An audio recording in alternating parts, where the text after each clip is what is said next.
I think the minute I stepped on a practice field for rugby, the calling happened. An 8-year plan to be on the team. And I was in it within 2 years. Don't wait until you are a pro to be a pro. Right. And I walk around with a rugby ball sometimes and they're like, what is this child on? It looked like it was a heavy hit. It's up, it's not an option. You know, that's the first time I played like professional. I'm making rugby money. How can I make money outside of it? And there's two Scottish guys, and they said, "Oh, you're here for the movie." That rugby is a game for all shapes and sizes, all cultural aspects. He looked at me and he says, "You guys are awesome." Yo, what's up, everybody? Welcome to a new episode of Rugby Swag. My name is GiftTime Bailu. Of course, this is a show where we talk to people about the things that they've done, created, or taken advantage of via rugby. And of course, keeping you up to date with what's happening in rugby world today. We have today a really amazing guest, one of my friends. I'll introduce a little bit more a little bit later on, but before we get to that, I just want to remind you to please go ahead and like and subscribe to this. Of course, if you're listening on the podcast, if you're just on an episode, definitely subscribe on to the show so you can get regularly updated when we put out a new episode.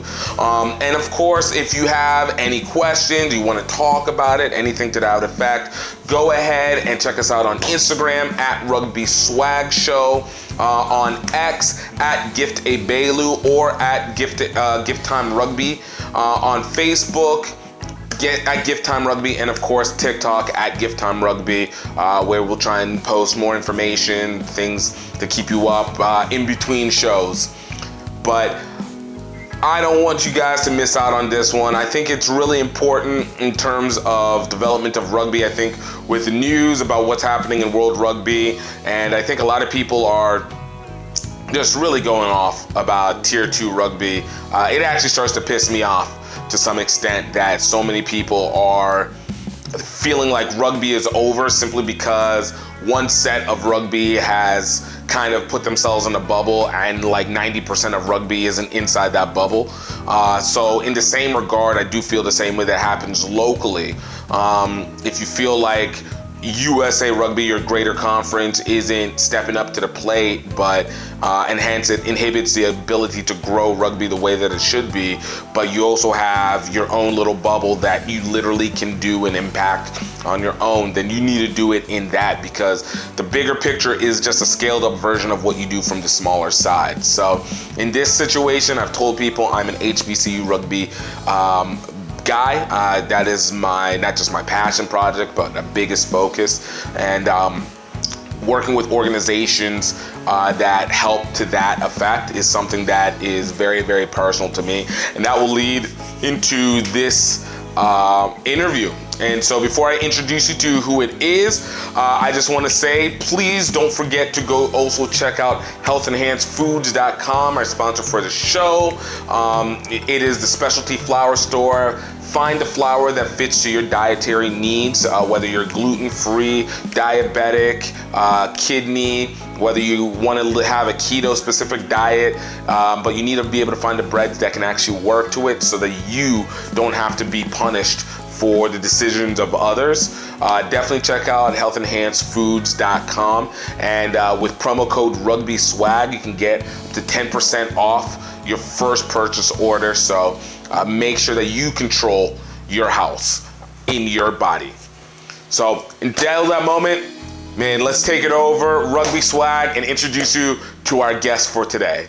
Welcome everybody to another episode of Rugby Swag Show, where we talk to the people and keep you up to date with what's going on in rugby news, information. And today we got a special guest for us today. Man, this man has been working in rugby for years. At this point is looking to change the game for HBCU and Black college rugby. President for the John G. Robertson and Clive Sullivan Rugby Foundation. My guy, the Mike Anderson. Yo, Mike, man, thanks so much for coming through. Thank you for having me. Super excited to be here, Gift. Man, I'm happy to have you on. I know we've been trying to get this set up for ages, but yeah. You know, ain't no time like the present. All right, we can't get people right before the holidays so that they have the biggest chance to listen without any guilt. Right. Man. Right. Well, one of the things that we talked about wanting to do today was obviously get a little bit more information about the John G. Robertson and Clive Sullivan Foundation, and really kind of speak to what they're doing. But I also like to make sure, because I'm a big believer that every story is a superhero story. And to be able to understand what the objective and the mission is, you have to understand where the hero and what their origin story is coming from. So for you, Mike, I wanted to ask you, man, for your origin story, how did you get started in rugby? Oh, wow. That's a very interesting question. Basically, that's the best one, all right? Yeah, basically, I had a buddy of mine that introduced me to the game, got me out one day, and he said, hey, do you want to play rugby? And like we all say, what's rugby? Right. And, he said, well, just come on out. I said, all right, great. So, I showed up at the field, and I'm like, what are these guys doing? Where's the helmets? Where's the pads? Like, what's going on? Why did that guy just stiff arm that guy? Like, wait a minute. What? Okay, they're not throwing the ball downfield. Like, wait, they're just running back. Wait, they're just running back and forth. Wait a minute. Why are they doing like this big group hug thing and pushing each other back and forth over a ball? Like, why not just give the ball to the guy and have him run the ball?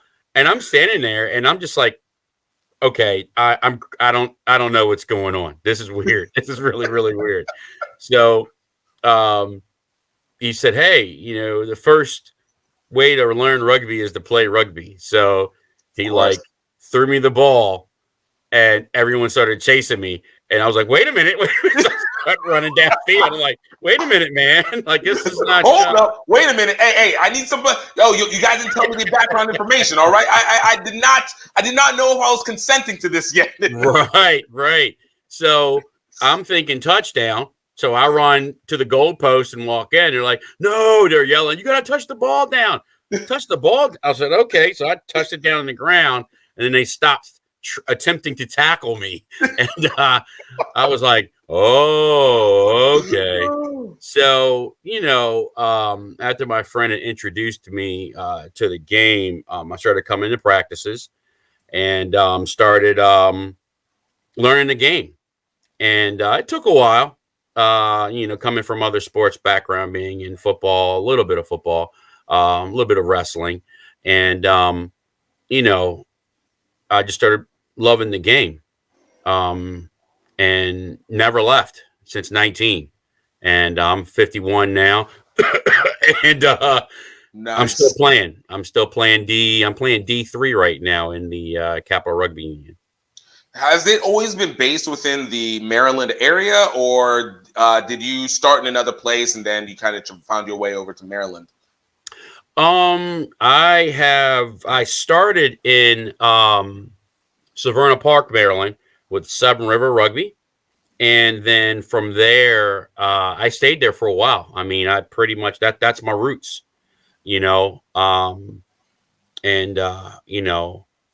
I went from there to Baltimore Chesapeake.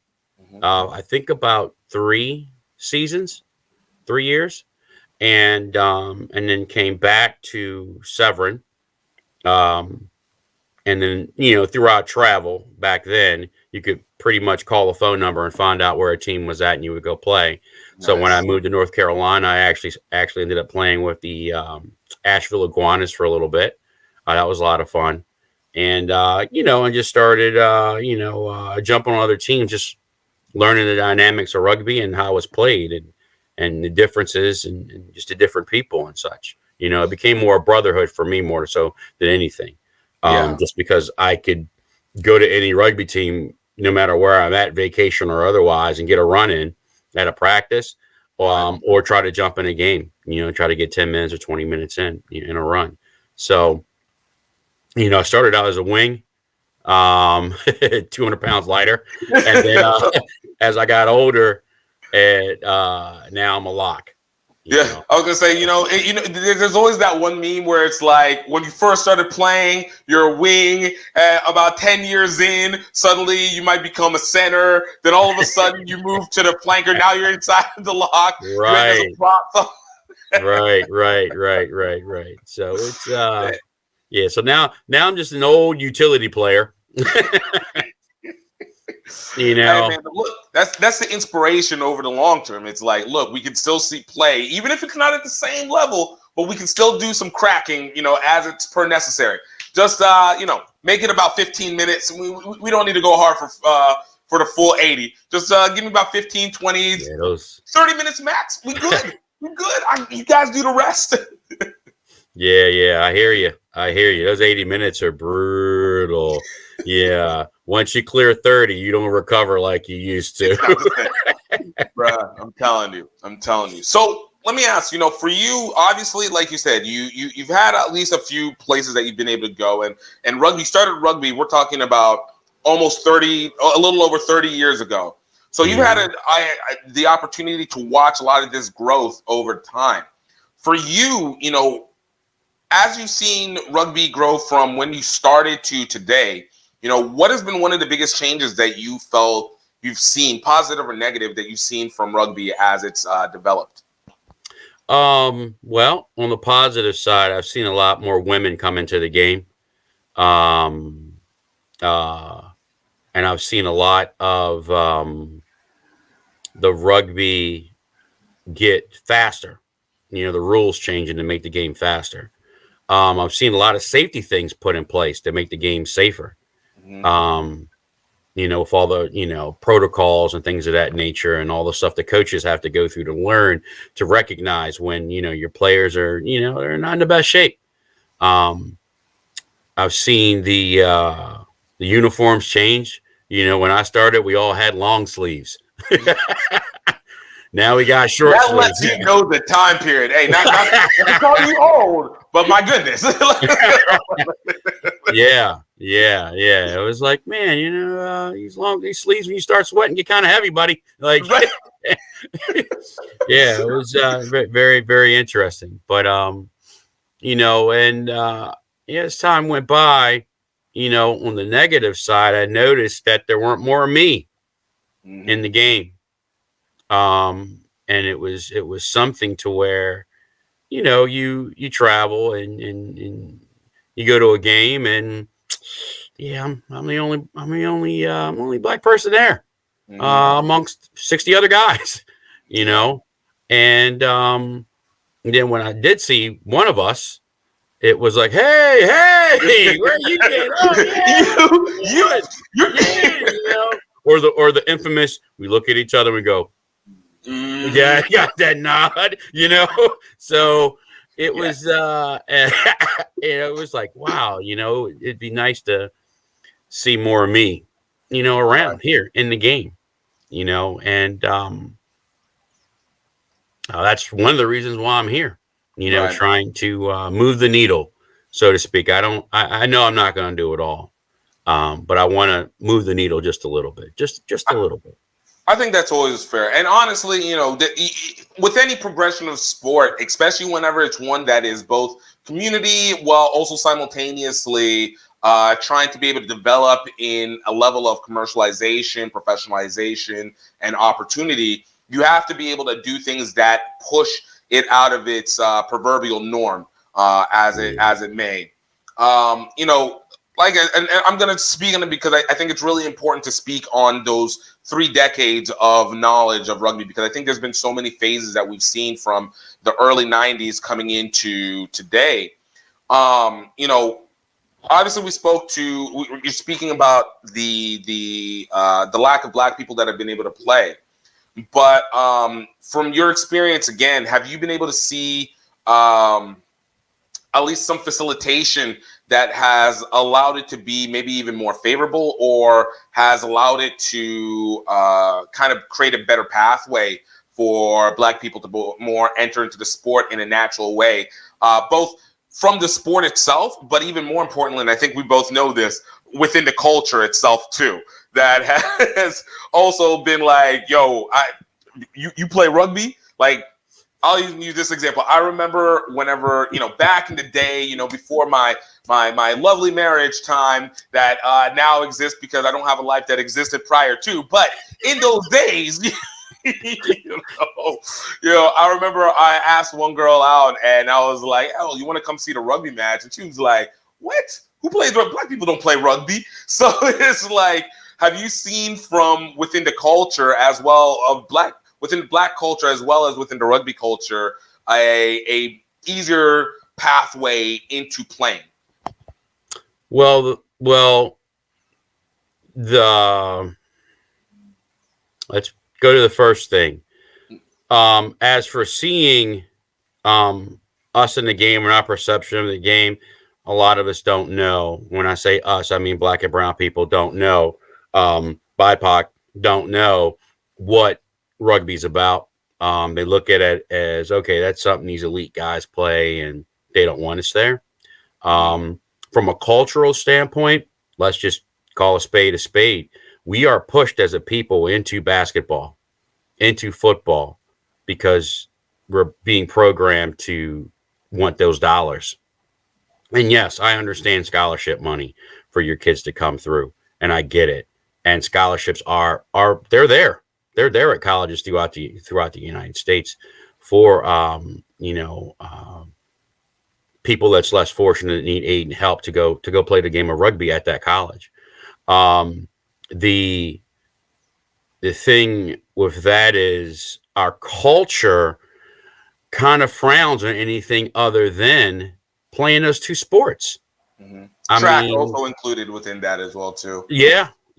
I mean, it's funny that Jim Brown can play lacrosse and be phenomenal at it and have all these accolades behind it, but very few in the black community know him other than football.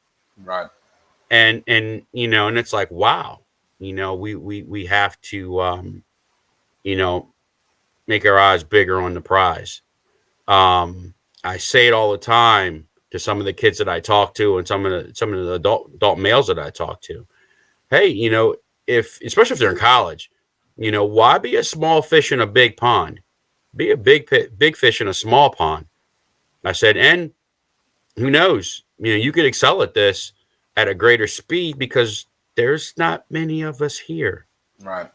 And we all know from history, NBA, NFL, kind of things we get into and join,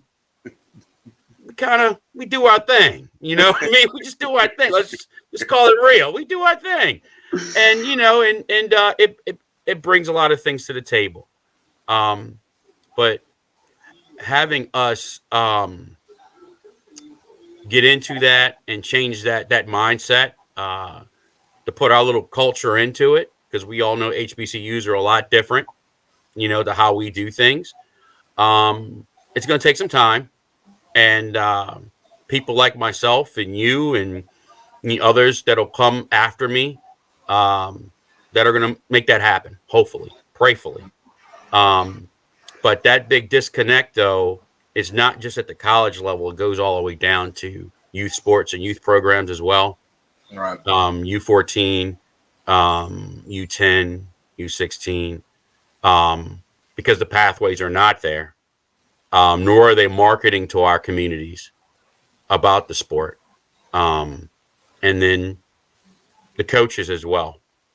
I could count to you on one hand of how many black coaches there are in the game. And that goes for referees as well. Mm-hmm. So there's a learning curve, of course, but all this exists right now. Right. I within that, and I love that you kind of speak, especially when it comes to the marketing.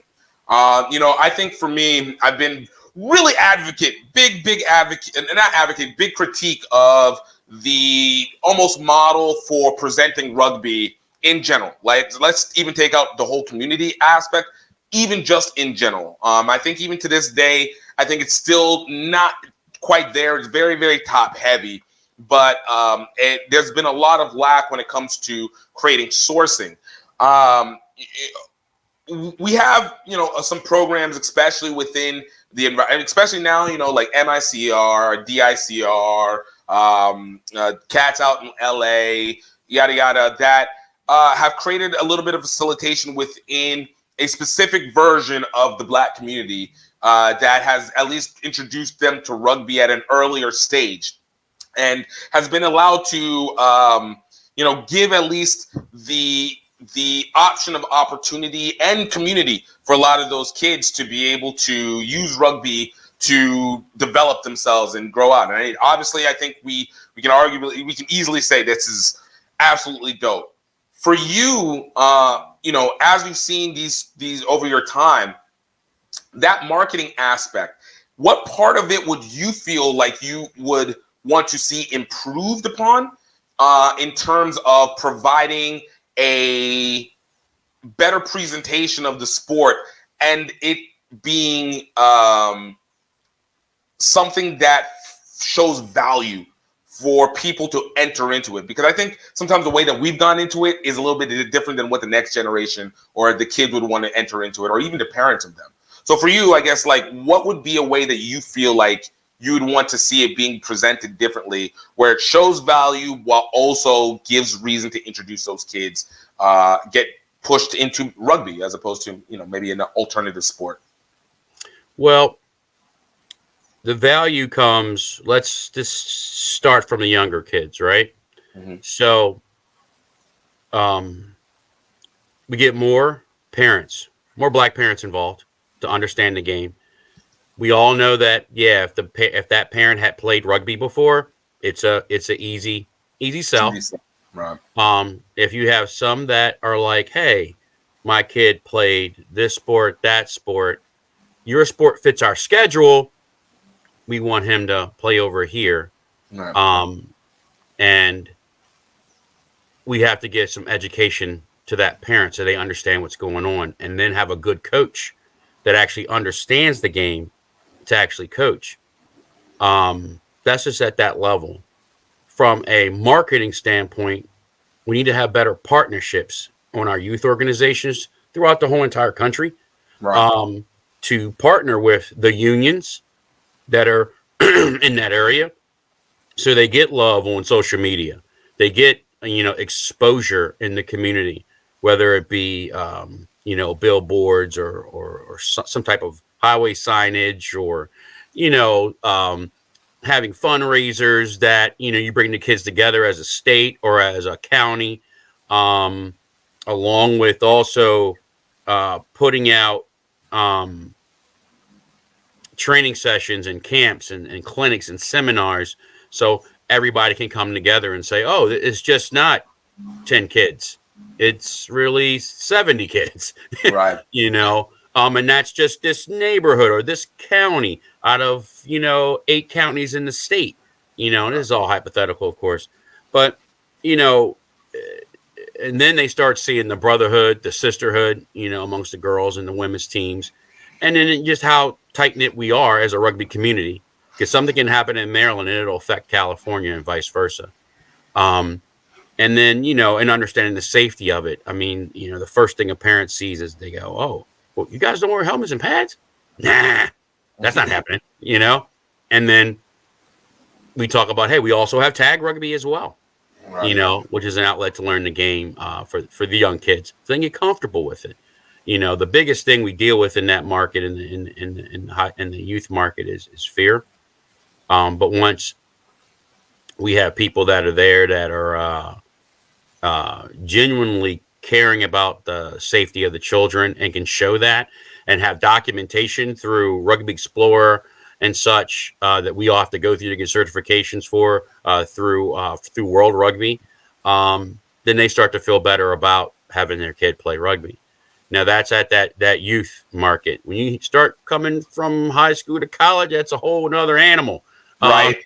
Right. And then you got that kid who's 17 to 19 who's like, hey, yeah, I loved my rugby experience as a kid. I made some great friends. Yeah, we're all going to such and such college, And then you have, well, in our community, we're looking at, well, where are the Black colleges? Where are the HBCUs that have rugby, because that's where I want to go to, because my college experience, I wanted an all-black university. Right. That's where I want to go. So, which is a part of our mission at the RS Rugby Foundation, is to have that opportunity there for those kids that want to do that. But in that, partnerships with those local unions. And then now let's start bringing in black businesses to support that cause as well through, hey, we're going to pay for, and I'm going to talk rugby, a whole kit, which a kit would consist of your jerseys, your shorts, your socks, and a bag, maybe a jacket or a whole warm-up. And on that local business can put their business logo and their phone number or whatever they have, logos or whatever, but they're showing support. And now we're black supporting black, right? Right. Scholarships. Hey, if you go to my alma mater, whether it be Howard, Bowie, Morgan State, Coppin, so forth and so on. This is just in my local area here, or Southern University or Ramblin' State or whatever. You that business, that black-owned business, say, I'll pay for your books for 2 semesters, 3 semesters. What, $3,000 maybe? That's huge. That's huge. And now the parents are like, okay. Oh, and he can still be an engineering major, or a scientist or a doctor or an attorney, one of those higher levels we want to go to. Hey, look, this is the Nigerian way. If you're not pathfinding through the lawyer, doctor, engineer, you better make that value add. So yeah, right. So these are some of the things that I would like to see happen, and I'm doing efforts to make that happen, or at least start the conversation and get a foot in the door. But the partnerships are huge. I mean, in my local area, I've partnered with the Capital Rugby Union. I've had a couple meetings already. I've also trying to create partnerships with the Major League Rugby out there, and also Sheehy Ford, which is a big partnership in that organization. Yeah, they helped us with the HBCU Rugby Classic this past year, so give a lot of credit to Paul and his Paul Sheehy. Thank you hugely for your efforts, just in rugby in general. Like he sees the bigger picture. Absolute game changer guy. Yes. Yeah, Christopher Dunleavy, same sees the bigger picture, and that's what we need. But not just here. We need it everywhere. To get to make rugby diverse. Right. And that's what it's all about. Through diversity, another element introduces itself, and now we raise as a whole because everybody's in, Word. So, to kind of transition into that, let's talk about the James G. Robertson and Clive Sullivan Foundation, because we are absolutely, whenever about 3 years ago when we had Kirill on the show, and really the early stages of it, she told us a little bit about what the idea is. And obviously since then, a lot has happened in that moment. So from your side of it, obviously you've been there from the very beginning. I think it's been you, Tozan Tutanwe, who's also been a guest on the show as well too. And Sirius Taylor White, Duma Robinson. And so from your perspective, tell me kind of how did you guys get started so we can know like really where we're going to now, almost three years later. So how did you get connected and started with the RS Rugby Foundation? So me and T have been friends for a long time, and we've talked rugby for a long time. And like everything that you want to do, everything starts with a conversation, right? Right. But you got 2 men talking about how can we make things better in this game. I feel like this is one of those conversations that we all have within the rugby community. It's the silver bullet conversation that I think when John Hughes said it. Right. So with me and him, we talked and figured out this, and we both knew that it's going to take more than just me and him, we need to have a team. We would have a group of people that, we can be passionate with about moving this forward and having some of the same beliefs and things of that nature. And through conversation and asking around, things started to develop. Boom, here comes Carell. Wow. So much energy, so much passion, so much drive. Okay. Boom. Step one. Let's start putting something together. So your guys' connection with Carell was much more of much more of a meeting like a friend of a friend kind of situation come together, or did you guys already have a direct connect? Because obviously Carell had been doing so much with Houston and has been around obviously in the community. Yes. Well, I mean, you see a person who's blazing a trail, and you're like, hey, can we talk? Can we talk? I mean, and she agreed to it, and I mean, we felt blessed. We were like, oh, okay, great. We got a powerhouse hitter here. And it started to roll. She single-handedly, I would say, and I'll battle anybody on this, gave this organization traction. Nice. And that's what it was about, because it's about time. And she put the time in. She put the investment in. And the organizational piece. She's highly organized. Like, oh yeah.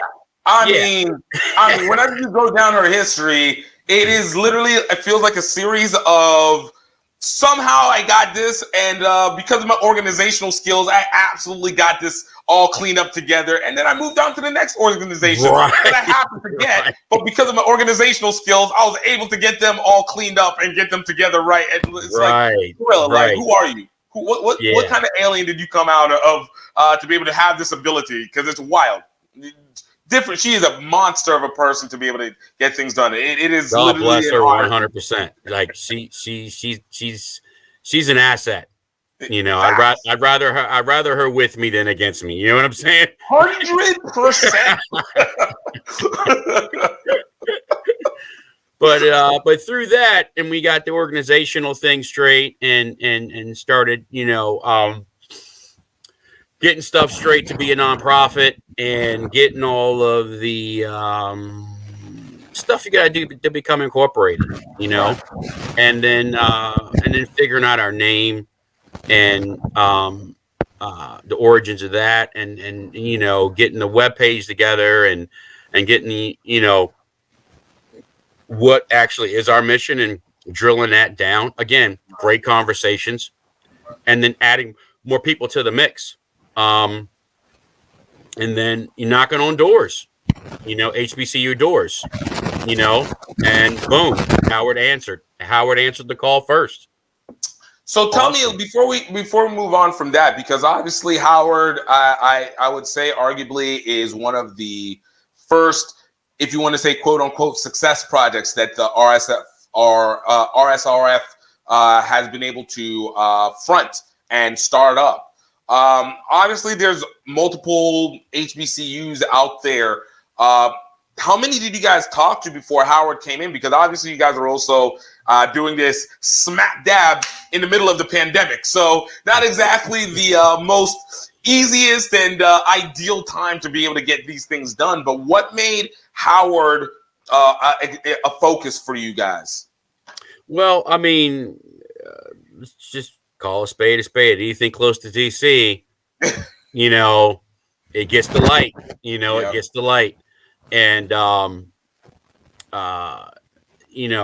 Howard answered the call, and we talked to, oh boy, I want to say 7 maybe, but it might be 5, but I want to say 7.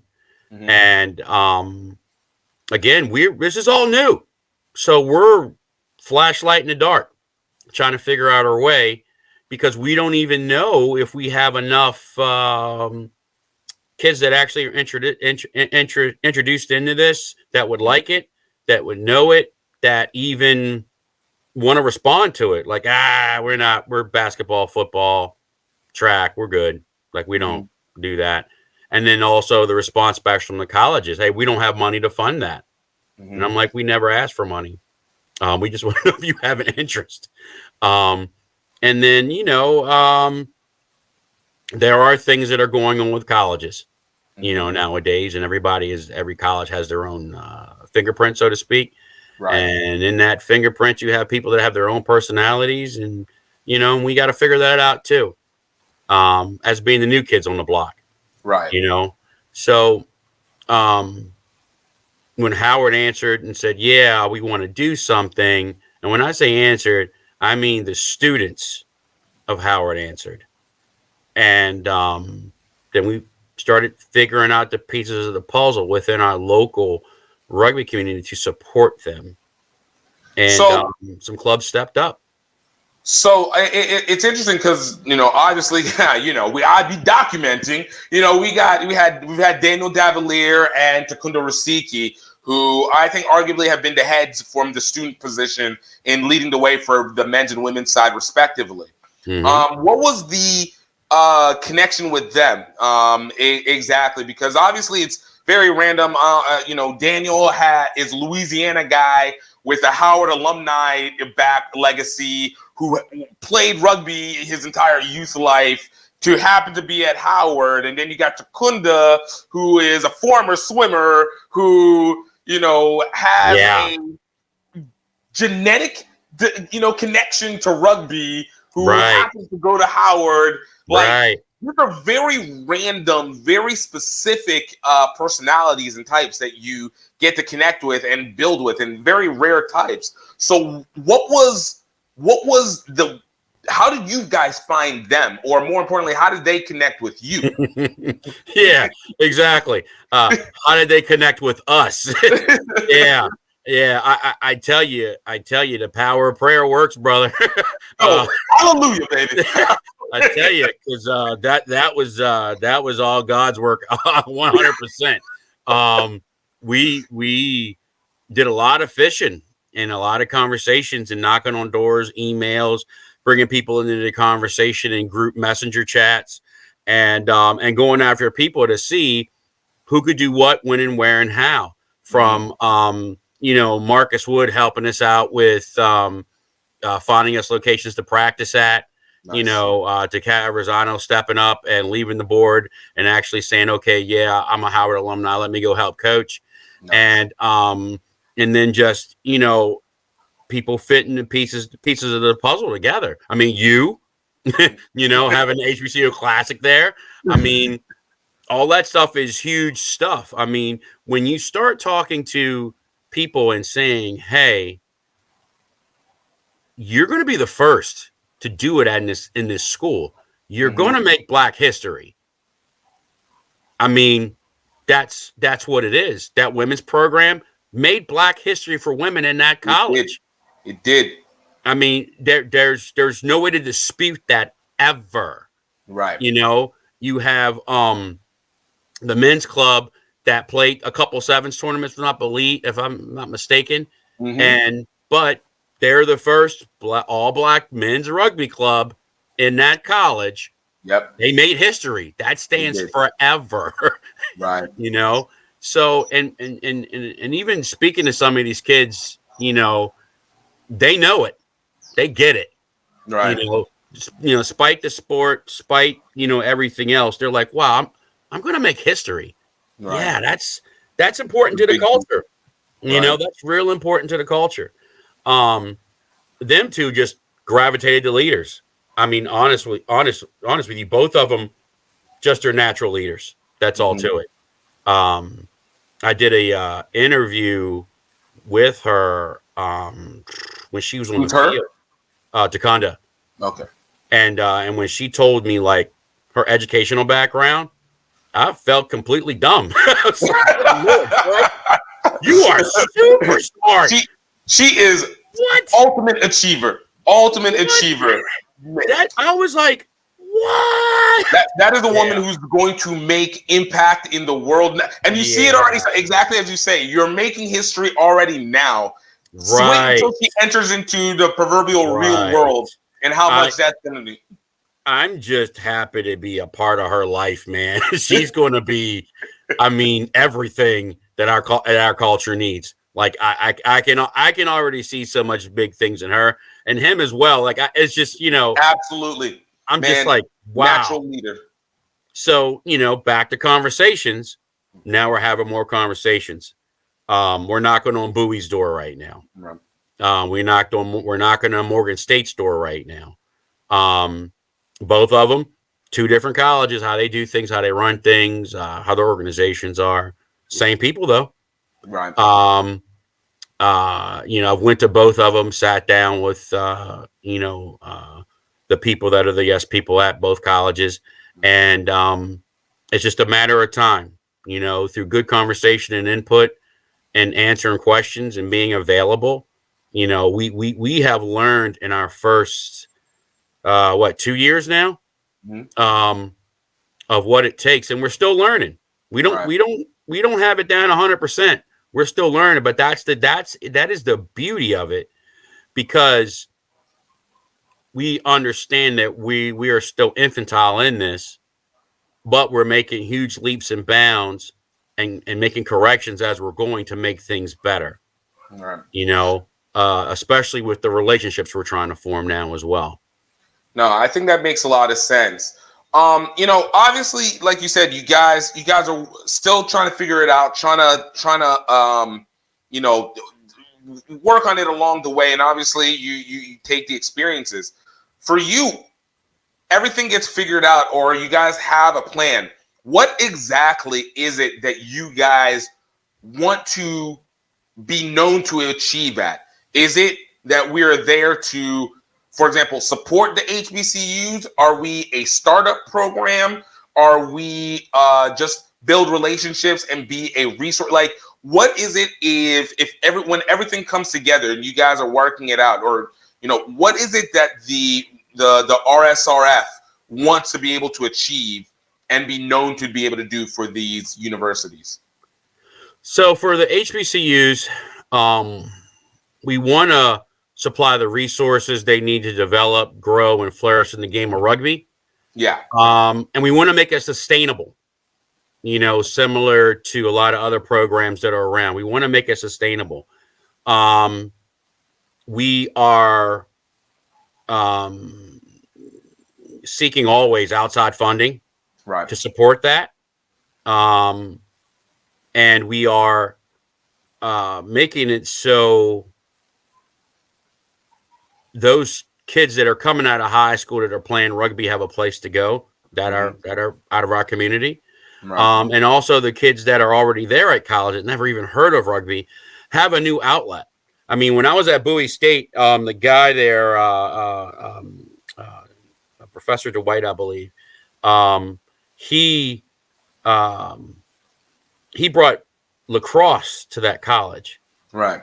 And he said the more avenues we have as a people, the better we'll be.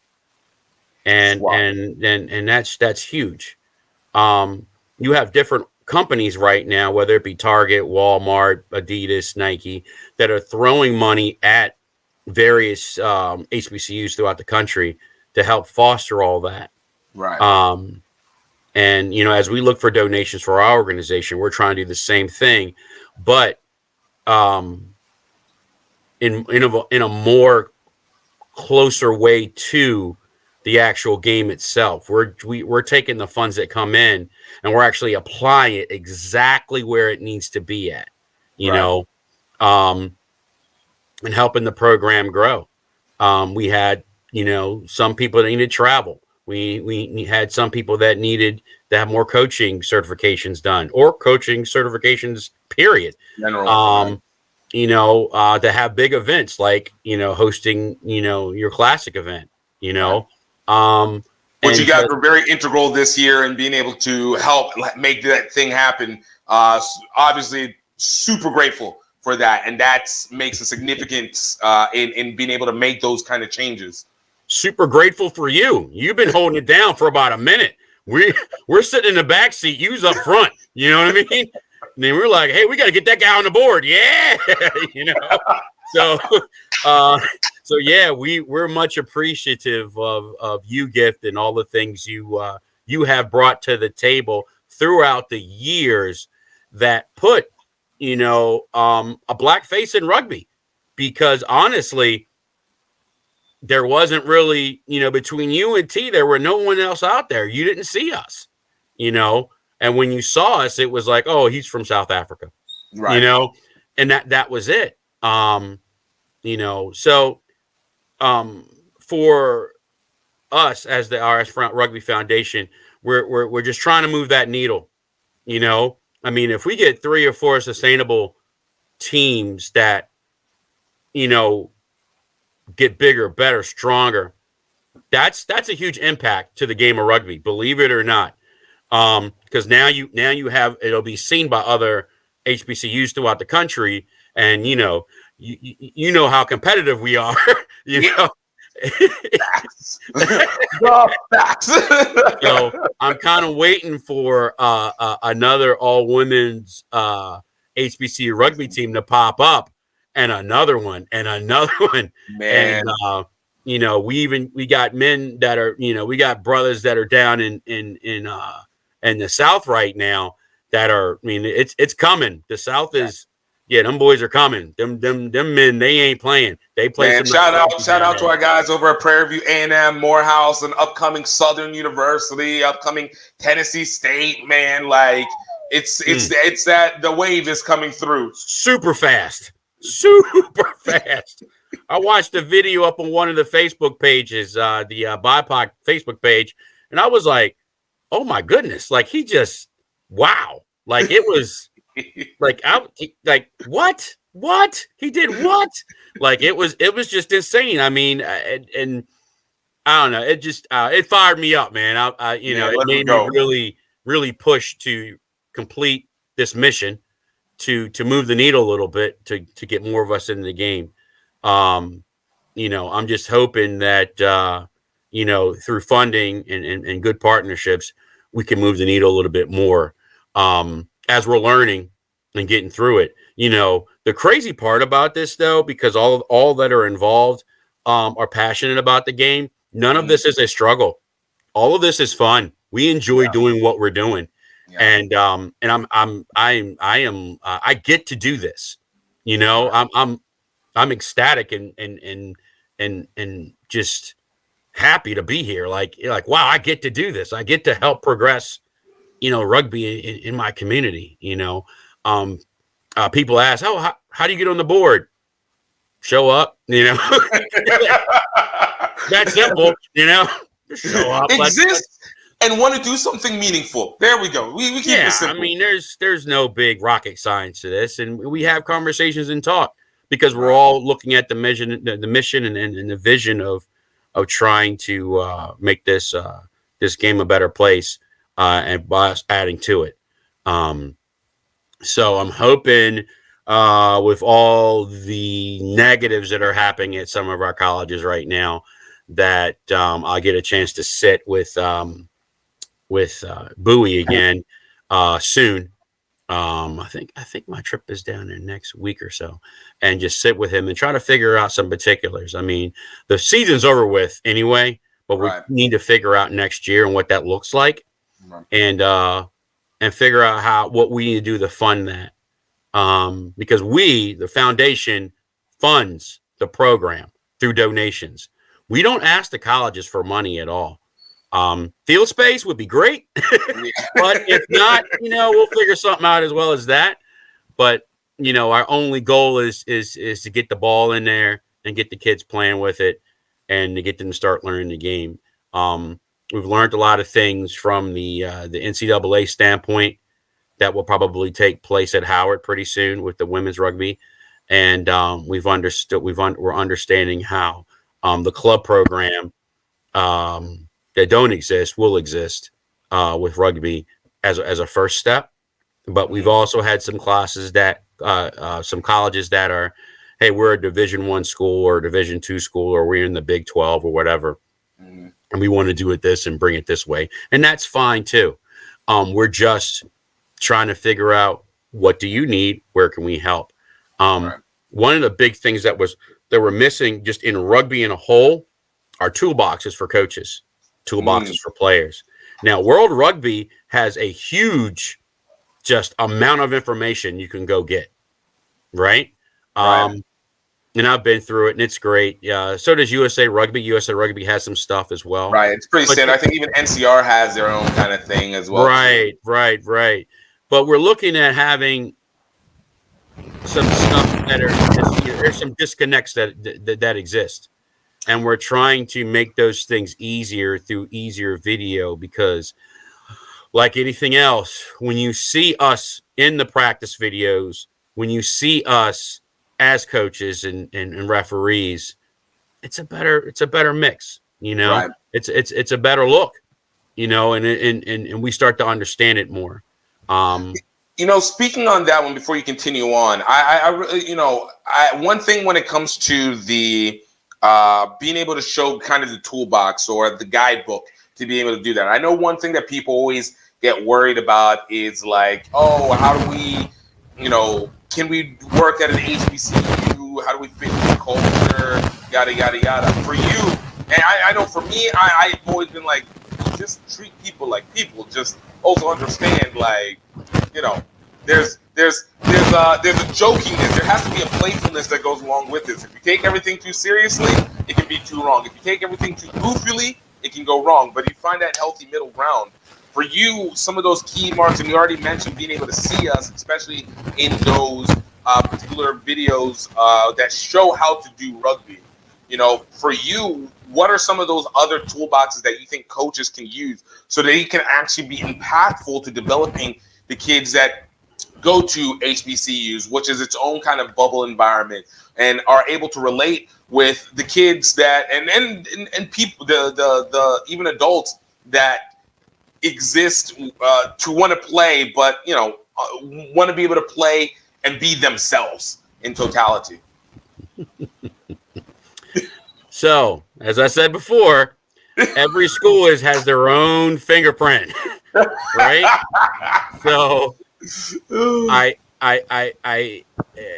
it would be nice if the coach was an alumni to the college, right? Because culture at all of our HBCUs are not the same. Thank you. No monoculturalism. That's your black is not black is not black is not black. Right. So, that's a piece of the puzzle. The other thing is branding. They have to know how to work with the college for the branding. On the women's side, for the women's teams, there are, some NCAA guidelines that need to be filled out and such. Paperwork needs to be filled out. On the men's side, there are certain protocols need to be put in place. Just for safety, whereabouts, what are you doing? Maybe, what's your grades like, Right.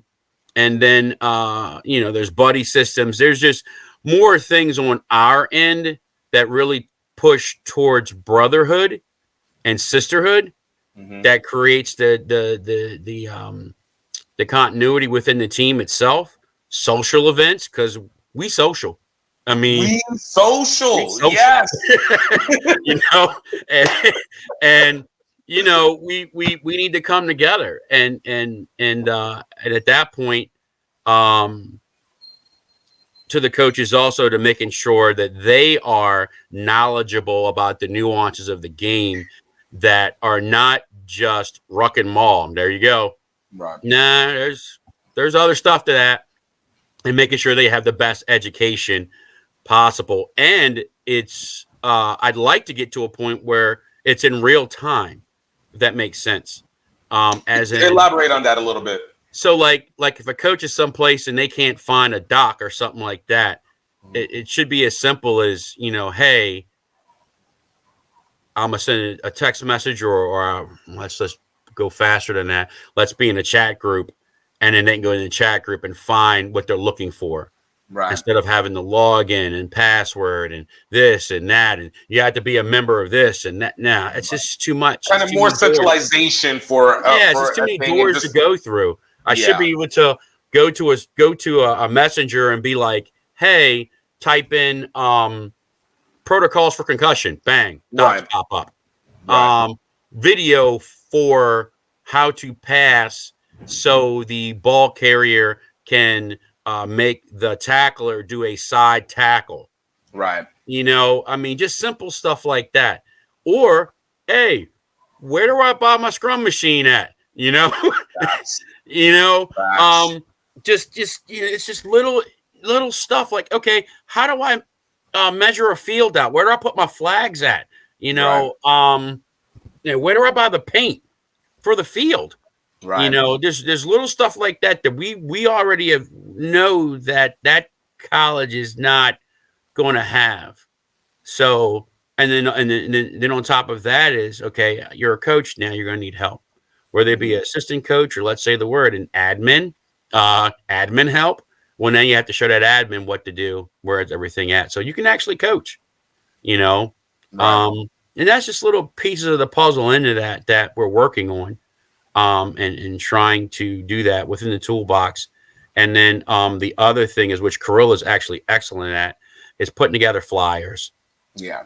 You know, putting out material that you can broadcast throughout the campus. I know a lot of them have boards you can put stuff up at, whether it's the cafeteria or the book room or book sale room or something like that, bookstore. And just, you know, hey, I'm having this event. Can somebody put this together? Boop, you put it out. Boop, comes back. Done. Here you go. And it's not a lot of rocket science involved, you know. Right. And that's what I'm kind of looking for in that. You know, just as a coach myself, one of the big things is just trying to be relevant and fresh in that kid's mind. I'm old. I don't know what the newest look is on a flyer. You know what I mean? But I'm sure there's somebody out there that I could ask the flyer in. But, you know, location, date, time, and, you know, that's it. And here comes the flyer. Bang. Wow. And you're like, wow. And you put it out. Like, just simple things like that. And then our social media page, of course. You know, we do have the Facebook page and we have the Instagram as well. But we have to get to a point where everybody is feeding into that and then taking stuff out of that, you know, and having people control that social media platform to be more relevant and current to what's going on in that season and in that college. You know, it'd be nice to have it so a coach could, or a player could, go to social media and say, oh, there's a game there, I'm going there. Oh, there's a coaching clinic there. As a coach, I'm going to go there, you know, and it just be ready and accessible and ready to go. You know, I think, and then one of the other things as a coach is ball bags, shields, tackle dummies, you know, base equipment. Right. The field, to put it straight out, because here's the thing. The partnerships we have, you know, let's say we partnered with like a Target or something, just hypothetically, right? And Target said, hey, we're going to say that anybody at our organization has an RS rugby code and they get 10% off on mouth guards, cleats, and warm up and workout clothes. Like, okay, well, we have the code for that now. That's in the toolbox, you know, just things, little things like that make a difference, you know, so. That's a piece of it. I think that makes the most sense, and honestly, it creates the not just a funnel, but as you said, centralization, and convenience, and also the least amount of thinking that a person has to do to enter into the sport, which is, I think, people underestimate how important that is for getting people on. It's not about are you dumb or not. It's people just don't got time. You don't have time to be trying to think about every little facet. Somebody needs to kind of be the one that that correlates that process. So I do like the fact that is part of the goal to be able to do that in the objectives. Before I let you go, I want to ask you one last thing, and then of course get the information from you. But you know, can you give me in your time, having played rugby, now a coach, as a player, contributor, fan, one of your favorite rugby stories that we can say on camera that you're not embarrassed. For me, I'm all up. I want to keep you safe, all right? But you know, something that provided you either an opportunity or provided you access into I guess an opportunity or access into an experience that elevated the way that you saw the world? Wow, that's a big question there, buddy. Going hard, baby. I gotta say, well, so I have been in the Capital Rugby Union, used to be the PRU, for years. I've met a lot of extraordinary men in all colors, all races and such throughout time. I have to say, in our community, because we are close, that the brotherhood that exists amongst us as men and the sisterhood that exists, amongst the women players, have had me really look at life differently. From coming from, East Baltimore, via Glen Burnie, Maryland, and not having a really productive upbringing with friends, so to speak. Rugby, they say when you're a kid, that particular thing took him off the streets. Well, rugby took me off the streets. Rugby kept me out of trouble, at least 4 hours a week, that is, and definitely my Saturdays were 100% occupied, but the men I played with, when I started playing, kept me in check. I mean, I could yell some names out right now, but I'm not going to put them on blast. But I've had some very good rugby men in my life that, helped get me to where I'm at professionally, and mentally and spiritually as well. And it's crazy now because I'm a coach now as well, and I still play, that there's a level of standard to which I have to be at. And the only reason I'm at that level is because of the guys that have helped mold me in the game. Right. The level of respect you have that you learn in our game of rugby, we beat the other team and then we go break bread with them afterwards and talk about the game and what happened. And like, oh, that was great. Oh man, good tackle. Oh man, good pass. And there's not a lot of sports that really do that, right.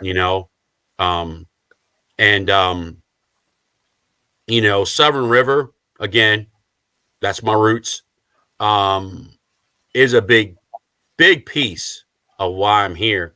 I was around when they were an all men's team and they went to having men and women on the team, and the women came into the team and they just excelled. And now they're number 2 in the nation right now. Wow. And it's like, I'm a part of that, just a part by being, I'm in the room. Right. Okay. And it's just, one of those things to where if it wasn't for rugby, I would not have been here. If it wasn't for rugby, I wouldn't probably have started my own business twice over. I own 2 companies. If it wasn't for rugby, I wouldn't have met some of the CEOs and owners in different industries and companies that I've met. I mean, through rugby, I've been to Ireland and played. I've been to London, just got back and played. So, literally, I owe rugby to my international travel. The reason why I got a passport to play. I mean, it's just, it's crazy, looking back at everything and saying to myself, I would never have gotten these opportunities in my life if I was a basketball player or a football player. Again, I would be a small fish in a big pond. Right. And then, I got to tell you, people of color that come into this game, You know, it's an easy transition. It's not hard, especially if you're an athletic and you have a background. You will excel so fast in this community of rugby, faster than you would in any other sport. Yeah. You know, and it's just I've seen it. Carl Iverson, I've seen it. You know, I've seen it, and that's just one of the many that I've seen happen. That it's just like, wow, that guy, he's running a 4.4. How fast? Yeah, put a rugby ball in his hand. You know, oh, he's got hands. Oh yeah. He can pass. Oh, okay, yeah. Like I say it all the time. Like those guys down south, killing it. Killing it. I can't wait to see what some of those young brothers are going to do in the future in the game.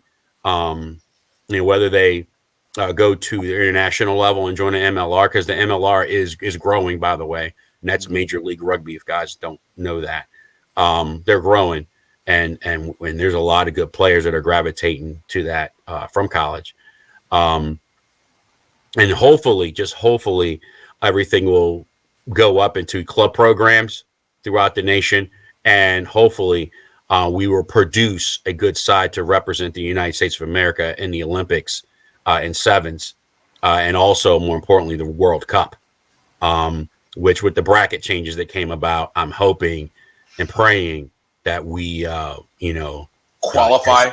Yeah, right. So if we're not qualifying at 24, we just don't want to go. right. But I'm hoping. But I think with the addition of different people coming together, because the United States is a melting pot, right? We can produce what's needed. But again, I'm just here just to help move a needle just a little bit, just do my part and say, hey, I did that. But yeah, rugby has been everything to me in my entire life. You know, I've had a lot of help from a lot of rugby brothers. You know, I tell people when they talk about rugby and the non-said brotherhood that's there, it's similar to like the Qs and all the other black fraternities that exist. Yeah, you know, and they go, really, word? I'm like, bruh, let me tell you. Yeah, I'm telling you, the same. You know, like I tell the high school kids, the same kids you've been playing with right now, if you stick in rugby, you will see these same guys the rest of your entire life. And you will travel with these guys the rest of your entire life if you stay in the game. So let's say you get, I'm going to use the word redshirted, so to speak, and they pull you over to another country to play, you know, in one of their lower brackets to play. They pay for food. They pay for travel. They get you a job. You got room aboard. You take your brother with you, you know. And you guys start rolling. I mean, it's just little things like that. Like, you know, I tell guys, rugby's a lot bigger than what you think because we're international. It's an international game. Right. It's not localized as you think. You know, we can say we're played around the world. Right. Around the world. Some sports claim that they're the world this and the world that, but they're only in one place. Not saying any specific sport. Just saying. Don't start. We're working in peace in this moment. But yeah, if you everyone checks out the links, we have the Give Butter support on Irish Rugby. We also have the Facebook page up there as well. And also some little about myself and some of the board members on the foundation. If anyone is interested to speak to me or have a one-on-one, please go to the Facebook page and hit me with a DM. If you're interested, actually say the Facebook page out loud because this is both audio and visual. You know, people need to hear you. All right, you get.